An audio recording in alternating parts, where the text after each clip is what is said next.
అవకాశాలకు వేదిక అమరావతి. పెట్టుబడులు పెట్టేందుకు ముందుకు రావాలంటూ పిలుపునిచ్చారు ముఖ్యమంత్రి నారా చంద్రబాబు నాయుడు. అమరావతి వాటర్ ఫ్రంట్ నగరంగా రూపుదిద్దుకుంటోంది. అభివృద్ధి జరిగితే సంపద సృష్టి సాధ్యమవుతుందన్నారు ముఖ్యమంత్రి చంద్రబాబు. వరల్డ్ సిటీ సమ్మిట్ లో సీఎం చంద్రబాబు ప్రసంగం. సింగపూర్ పారిశ్రామికవేత్తలకు ఆహ్వానం.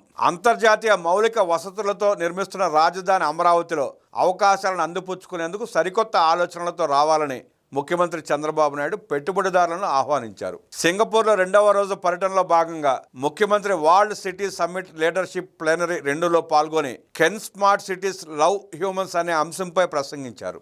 అమరావతిని నాలెడ్జ్ సిటీగా తీర్చిదిద్దుతున్నామని, జాతీయ అంతర్జాతీయ విద్యా సంస్థలు వస్తున్నాయని చెప్పారు. Quantum computing hub, digital infrastructure వంటివి అమరావతికి ప్రత్యేకత తీసుకువస్తాయని వివరించారు.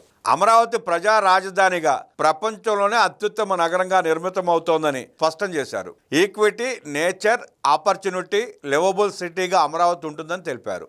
21 కిలోమీటర్ల కృష్ణానది పొడవున వాటర్ ఫ్రంట్ నగరంగా అమరావతి రూపుదిద్దుకుంటోందని, inner, outer ring road, iconic బ్రిడ్జ్లతో అద్భుతంగా నిలుస్తుందని చెప్పారు. Sports, financial, knowledge, tourism, health, media వంటి థీములతో అమరావతిని నిర్మిస్తున్నామని వివరించారు. Cycling, walking track, greenfield airport, underground utilities, green energy, net zero లక్ష్యంగా రాజధాని నిర్మాణం జరుగుతోందన్నారు.